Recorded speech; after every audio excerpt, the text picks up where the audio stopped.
Hello दोस्तों, नमस्कार। SM किसी चैनल में मैं आप सभी लोगों का दिल से बहुत बहुत स्वागत करता हूं। सो दोस्तों, इस वीडियो में हम लोग बात करने वाले केवल एक ही शेयर के बारे में जिसने आज के दिन ज़बरदस्त धमाका यहाँ पे कर दिया है, जिसका नाम है आरवीएनएल। यस, आरवीएनएल की अगर हम लोग यहाँ पे बात करेंगे दोस्तों, 300 के ऊपर भी ज़बरदस्त तरीके से क्लोजिंग दिखाते हुए देखने को यहाँ पे मिल रहा है। 13.25% की जंप।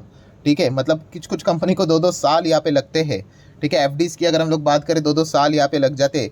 उस चीज़ को यहाँ पे आप देख सकते हो कि एक ही दिन में आरवीएनएल जैसे कंपनी ने यहाँ पे मतलब गेन यहाँ पे दिखा दिया है। सो ऑब्वियसली शेयर बाजार बोला तो भाई तेजी है, मंदी भी वैसी ही रहती है। ठीक है, बट आरवीएनएल की अगर हम लोग बात करेंगे, बहुत ही कमाल का परफॉर्मेंस देखने को मिला है। आज के तेजी के चलते काफ़ी सारे रिकॉर्ड इस कंपनी ने यहाँ पे ब्रेक किए हैं। ठीक है, सबसे पहले अगर हम लोग यहाँ पे बात करें तो जिस प्रकार की तेजी देखने को मिली आप देख सकते हैं, एकदम ऑल टाइम हाई पे देखने को मिल रहा है। और कंपनी ने 52 वीक हाई नहीं, यस ऑल टाइम हाई भी अचीव किया है। मतलब ये वाला लेवल जो आज के दिन उन्होंने टच किया था, आप देख सकते हो कितना है, 345.90, ये आज के दिन का हाई है। एंड अगर आप देखोगे 345.90 ये 52 एक हाई है। आप चाहो तो इसको ऑल टाइम हाई भी यहाँ पे कह सकते हो। बहुत सारा लर्निंग कंटेंट भी आप लोगों को मिलेगा, इफ बट वाली चीज़ें भी मिलेगी, पॉजिटिव पॉइंट्स भी मिलेंगे, नेगेटिव पॉइंट्स भी मिलने वाले हैं। बहुत सारी चीज़ों को कवर करेंगे, but let start with the reasons कि क्यों इतना अच्छा कर रहा है करके। ठीक है, तो सबसे पहले अगर मैं बात करूँ तो कॉमन रीज़न तो है कंपनी के नंबर देखने के बाद, ठीक है, प्रॉपरली रिएक्शन के लिए मार्केट के पास इतना टाइम नहीं था। मतलब जो सैटरडे के दिन अगर हम लोग यहाँ पे बात करें, ठीक है, या फिर मतलब जो बाजार खुला था सैटरडे के दिन बहुत ही लिमिटेड टाइम के लिए खुला था। देन मंडे को खुलना चाहिए था, बट मंडे को आप सभी लोगों को पता है पब्लिक हॉलीडे यहाँ पे डिक्लेयर कर दिया जा चुका था। सो प्रॉपरली रिएक्शन देखने को नहीं मिल रहा था। Q4 के नंबर बाजार को कैसे लगे करके, एक्चुअल में नंबर्स तो अच्छे थे। 33% का प्रॉफिट में जंप था, 2 रुपये का डिविडेंड था। ठीक है, डिविडेंड के चलते कोई रिएक्शन नहीं था। EBITDA की बात करें तो 21% से ज़्यादा, ऑलमोस्ट 22% की जंप यहाँ पे देखने को मिली थी। पैट कितना था, 33.2% की जंप देखने को मिली थी। तो नंबर एकदम धमाकेदार देखने को मिले थे।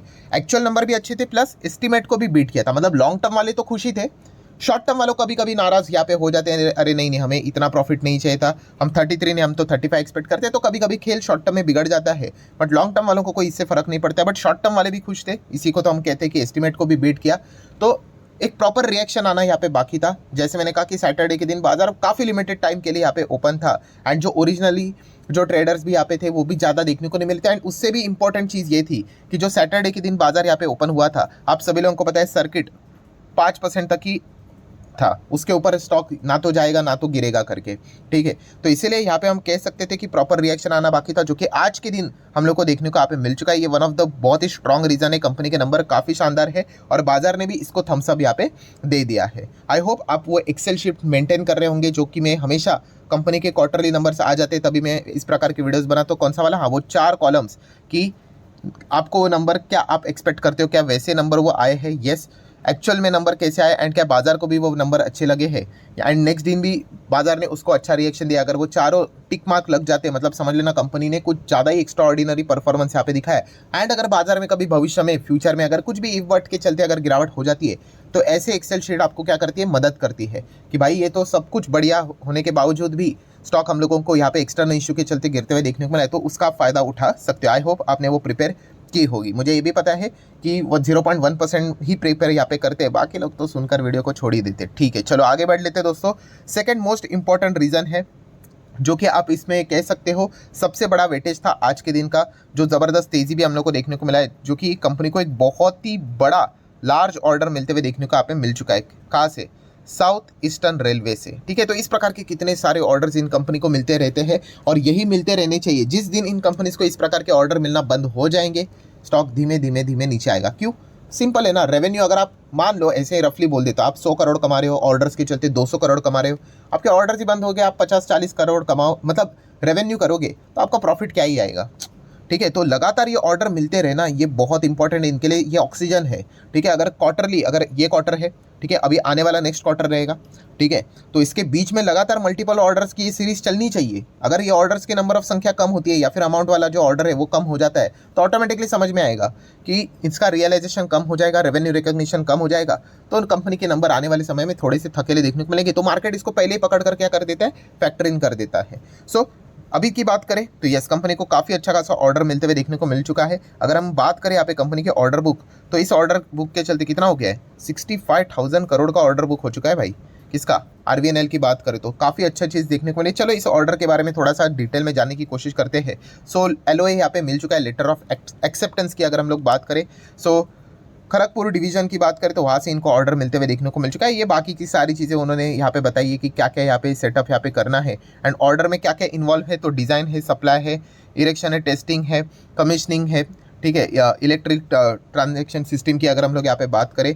सो ज़बरदस्त ऑर्डर इनको यहाँ पे मिला है। और ये जो ऑर्डर है कितने समय तक यहाँ पे कंप्लीट करना है, तो 18 मंथ तक इनको कंप्लीट करना है, 1 साल और 6 मतलब 1.5 साल के भीतर भीतर इनको कंप्लीट यहाँ पे करना है। और कॉस्ट ऑफ वर्क कितना है, लगभग हम कह सकते हैं यहाँ पे लिखा हुआ है कितना है, स्लाइटली 150 करोड़ पकड़ लीजिए, 150 करोड़ का ऑर्डर इनको मिलते हुए देखने को यहाँ पे मिल चुका है। सो ऑब्वियसली ये 150 करोड़ का ऐसा चेक नहीं निकलेगा कि जाओ भाई पैसा लो और करो काम करके, नहीं, एक एक काम आपको पार्ट पेमेंट में करना पड़ता है, ठीक है। सर्टिफिकेशन लेना पड़ता है कि हाँ आपने ये काम किया, ठीक है, 5 करोड़ मिल गए, 10 करोड़ मिल गए, 15 करोड़ मिल गए, 20 करोड़ मिल गए, ठीक है, 40-50 करोड़ एंड फिर उसके बाद पता चल जाता है पूरा कॉन्ट्रैक्ट हो गया, अच्छा 150 करोड़ था उसमें से 140 करोड़ हो गया, ये लो बचा हुआ 10 करोड़ भी ले लो। इस प्रकार से वर्क किया जाता है, ऐसा नहीं कि 150 करोड़ ले लो करके। और इतना भी लंबी चौड़ी बातें करने की जरूरत क्या है। अगर आप अपने घर में भी देखोगे, कोई भी अगर आप काम करवाते हो, क्या आप पूरा का पूरा हाथ में थमा देते हो किसी के भी, नहीं, ठीक है। और ऐसा करना भी बेवकूफ़ी होती है। आप थोड़ा सा 1/4 दे सकते हो, 20% दे सकते हो, 25% दे सकते हो। तो इसी प्रकार से पार्ट पेमेंट में जैसे जैसे काम होता है उस प्रकार से यहाँ पे पैसे दिए जाते हैं।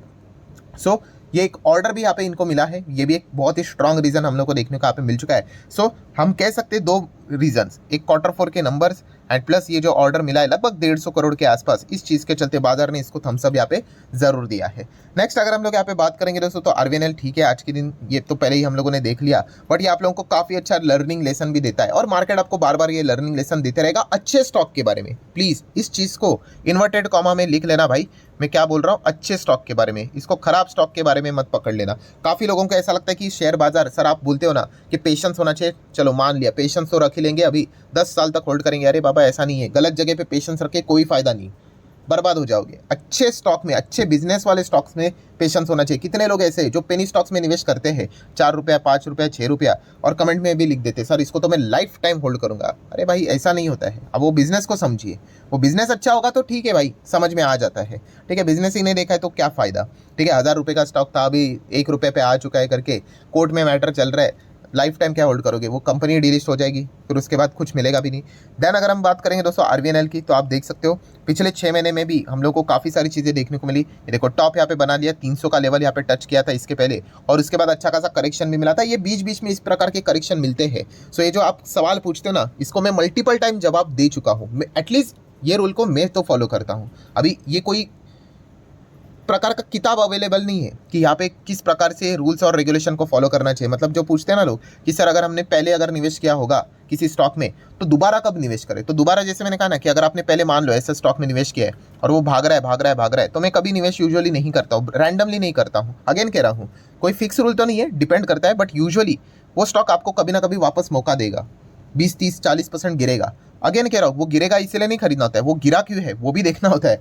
कल पता चला कि भाई बहुत कुछ बड़ा गड़बड़ यहाँ पे हो गया और आप बस ऐसे ही जाके निवेश कर रहे हो तो दिक्कत हो सकती है। बट अगर एक जस्ट नॉर्मल करेक्शन है तो विचार कर सकते हो कि जाना है कि नहीं जाना है करके। ये सबसे सिंपल फॉर्मूला होता है भाई। मतलब अगर मैं अपने एक्सपीरियंस से बात करूँ तो ये इससे मुझे काफ़ी मतलब अच्छा खासा फ़ायदा मिला है करके। सो आप देख सकते हैं ऐसे मल्टीपल टाइम, अभी बीच में गिरा था तो कितना गिरा था रफली अगर हम देखें, ठीक है, तो आप देख सकते हैं लगभग 25-30% के आसपास तो करेक्शन था ही। अभी प्रॉपर कैलकुलेट करना थोड़ा मुश्किल हो जाता है। ये देखो कितना 28 मतलब 30% ही पकड़ लो प्रॉपरली। तो देखिए इस प्रकार के वो आपको मौका देता है।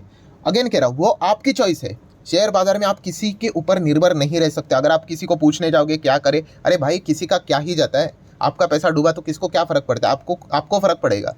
तो खुद से डिसीजन लेने सीख लीजिए।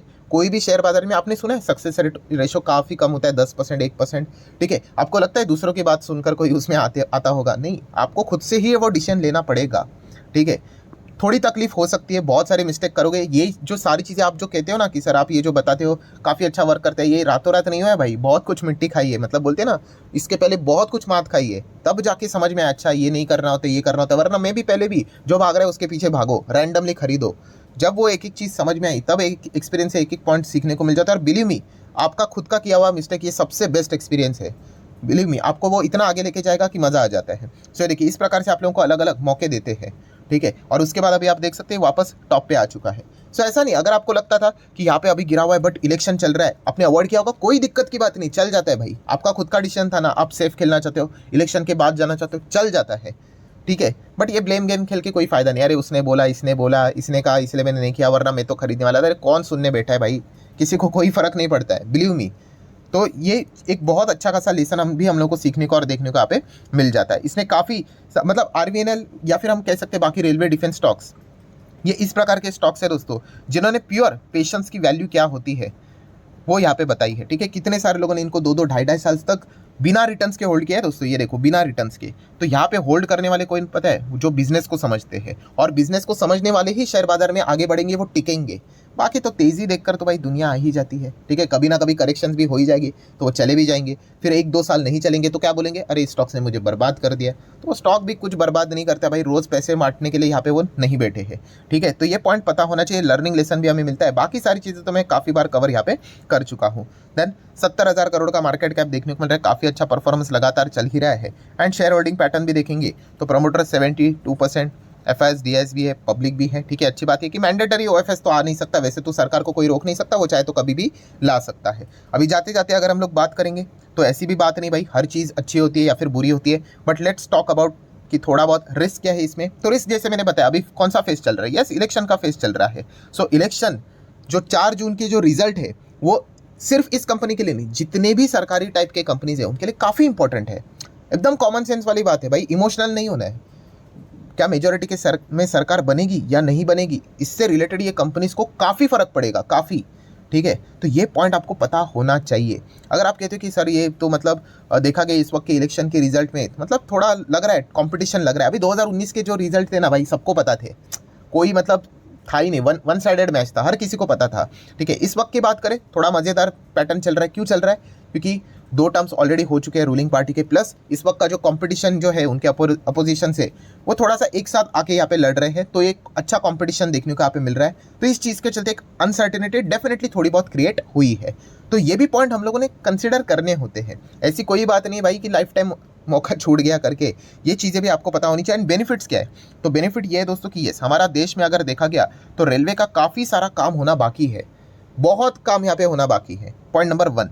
एंड पॉइंट नंबर 2 क्या है कि यस कि इनको विदेश से भी काफ़ी सारे ऑर्डर्स मिल सकते हैं, ठीक है। अभी वो middle east corridor, rail corridor की बात करें, अभी वो ऑन पेपर तो बोल रहे हैं, प्रैक्टिकली तो मुझे लगता है कि बहुत ही मुश्किल रहेगा, ठीक है। इंडिया तो करना चाहेगा बट चाइना कभी वो होने देगा नहीं, क्योंकि अगर सऊदी अरेबिया और इजराइल अगर एक साथ अगर आ गए तो चाइना का तो मतलब आप कह सकते हो कि वहाँ का जो डोमिनेंस वो क्रिएट करने की कोशिश करे मिडल ईस्ट में, वही खत्म हो जाएगा। तो कुछ ना कुछ तो गड़बड़ चलती रहेगी, ठीक है। कोई ईरान सामने आ जाएगा, वरना कोई दूसरी कंट्री सामने यहाँ पे आ जाएगी जो इसराइल के खिलाफ खड़ी रह जाएगी, एंड वो टसल होता रहेगा, एंड फिर जो रेल कॉरिडोर की बात यहाँ पे की है वो अटक ही जाएगी। बट फिर भी अगर वो चीज़ें प्रॉपरली अगर एग्जीक्यूट हो जाती है तो इस प्रकार की कंपनीज को, आरवीएनएल जैसी कंपनी और भी तमाम रेलवे कंपनीज को बेनिफिट मिल सकते हैं। इफ बट वाला बात है, ठीक है, ये तो देखना पड़ेगा कि भविष्य में क्या होता है करके।